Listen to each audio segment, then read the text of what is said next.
చూస్తే రంగం సినిమాలో హీరోయిన్ ఫ్రెండ్ ఉంటది.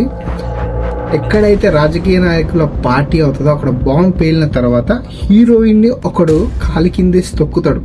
కానీ అది ఎలా క్రియేట్ అవుతుంది? తొక్కిసలాటలో చనిపోయినట్టు క్రియేట్ అవుతుంది. కానీ జూమ్ చేసి చూస్తే అక్కడ ఒక వీడియో టేప్ రికార్డ్ అయి ఉంటుంది. It's a cold blood murder అని తెలుసు. నీచంగా చంపేశాడు. ఇది కూడా అలానే ఉండొచ్చు అనుకుంటా. మనం మాట్లాడుకుంటే ఇక మన స్టోరీలోకి వెళ్తే మనం అనుకుందాం ఈ కథ ఇలా ఉందేమో. ఎందుకంటే అది ఆర్జేకర్ హాస్పిటల్లో ఒక మెడికల్ మాఫియా జరుగుతుందేమో.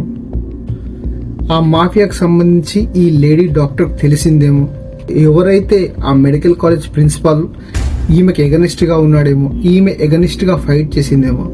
సో దీన్ని బట్టి చూస్తే దీనిని ఖచ్చితంగా మర్డర్ చేసే చంపారు. దీని ఒక పక్కా పగడబందీ ప్లాన్ గా సృష్టించారు. సో మనం కథనాల్లోకి వెళ్తే ఇలా అయి ఉండొచ్చేమో. 30